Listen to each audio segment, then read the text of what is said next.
تو جو انسان نیکی کی طرف قدم اٹھاتا ہے اللہ تعالیٰ کی طرف سے اجر پاتا ہے۔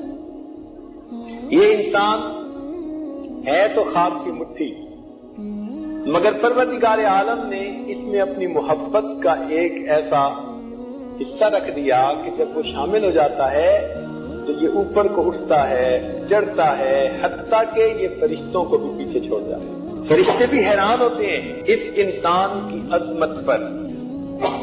ہمارے سلسلہ حاجی نقشبندیہ کے بزرگ تھے خواجہ ابوالحسن خرقانی رحمۃ اللہ علیہ، وہ فرماتے تھے کہ 3 مواقع ایسے ہیں کہ فرشتے بھی انسان سے، مومن سے، اللہ کے ولی سے وہ ہیبت کھاتے ہیں۔ 3 موقع ایسے ہیں۔ سب سے پہلی بات کہ جب ملک الموت کو حکم ہوتا ہے کہ ان کی روح کو قبض کر لیجیے، تو وہ روح تو قبض کر رہے ہوتے ہیں، لیکن جیسے بڑے قیمتی کسی چیز کو ہاتھ لگاتے ہوئے بندہ ذرا مرعوب ہوتا ہے، تو ملک الموت کی روح نکالتے ہوئے مرعوب ہوتے ہیں اللہ کے اس دوست کو تکلیف نہ پہنچ جائے۔ اور دوسرا، جب وہ بندہ نیک اعمال کرتا ہے اور کرامن کاتبین وہ نیک اعمال اس کے نام اعمال میں لکھتے ہیں، حیران ہوتے ہیں کہ اس بندے کے ساتھ نفس کی مکاریاں بھی ہیں، شیطان بھی پیچھے پڑا ہوا ہے، کتنا عظیم انسان ہے، اتنے خلوص کے سجدے کرتا ہے، اللہ کے اعمال کرتا ہے کہ اس کے عمل پر اللہ اتنے بڑے بڑے اجر اس کو عطا فرماتے ہیں۔ تو فرشتے اس کے اجر کو دیکھ کر حیران ہو جاتے ہیں۔ اور تیسرا فرماتے تھے کہ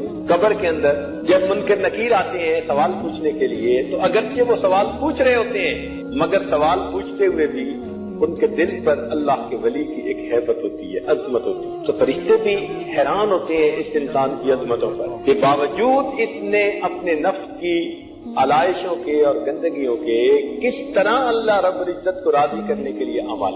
اس لیے اس بات میں آتا ہے کہ جب انسان نیک اعمال کرتے کرتے اللہ تعالیٰ کا مقرب ہو جاتا ہے، اللہ تعالیٰ فرماتے ہیں یتقرب الی عبدی بالنوافل، بندہ نیک کاموں کے ذریعے سے میرا مقرب ہو جاتا ہے، حتی احبہ، حتیٰ کہ میں اس سے محبت کرنے لگ جاتا ہوں۔ پھر جب میں محبت کرتا ہوں دعا جبرائیل، اللہ تعالیٰ جبرائیل علیہ السلام کو بلاتے ہیں، فرماتے ہیں جبرائیل میں فلاں بندے سے محبت کرتا ہوں، تو جبرائیل علیہ السلام فرشتوں کے اندر جا کر اس بات کا اعلان کر دیتے ہیں۔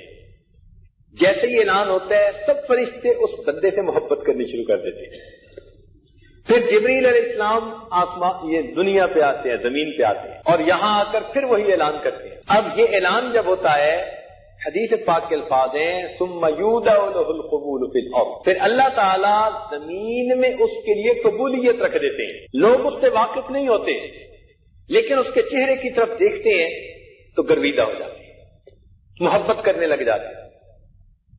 سبحان اللہ، اس کے چہرے سے اس کی مسیحائی کا پتہ چل جاتا ہے۔ اللہ تعالیٰ ایسی محبوبیت دیتے ہیں، وہ جنگل میں جا کر رہے تو منگل کا سما بن جائے، وہ غیروں میں جا کر رہے تو اپنوں کے اپنے بن جائیں۔ اللہ تعالیٰ ان کو ایسی قبولیت دے دیتے ہیں۔ حضرت انور شاہ کشمیری رحمۃ اللہ علیہ کے بارے میں آتا ہے کہ کچھ ہندوؤں نے ان کا چہرہ دیکھا، کلمہ پڑھ لیا۔ اب ان کے رشتہ داروں نے کہا کہ تم نے یہ کیا کام کیا؟ تو جب انہوں نے کہا تو ان کلمہ پڑھنے والوں نے حضرت کشمیری کے چہرے کی طرف اشارہ کر کے کہا کہ یہ چہرہ ہمیں کسی جھوٹے انسان کا چہرہ نظر نہیں آتا، یہ چہرہ کسی جھوٹے انسان کا چہرہ نہیں۔ اللہ تعالیٰ ان کے چہرے پر ایسی زیبائی عطا فرما دیتا ہے، تجلیات دے دیتا ہے، نور دے دیتا ہے کہ بیگانے لوگ بھی ان کو اپنا سمجھنے شروع کر دیتے، بلکہ ان کو دیکھ کر بے اختیار اللہ یاد آتا ہے۔ الذین اذا رؤوا ذکر اللہ، وہ بندے جن کو تم دیکھو تو تمہیں دیکھنے سے ان کو اللہ یاد آئے۔ تو یہ کون لوگ ہیں؟ جنہوں نے اپنے آپ کو بنایا، سنوارا، اپنے اوپر خیر کو غالب کر لیا۔ اور جو انسان خواہشات کے پیچھے لگ جاتا ہے، نفس اور شیطان کی اتباع کرنی شروع کر دیتا ہے، تو یہ انسان دنیا میں بھی پریشان اور آخرت کے بھی پریشان۔ خسر الدنیا والآخرہ ذالک هو الخسران المبین۔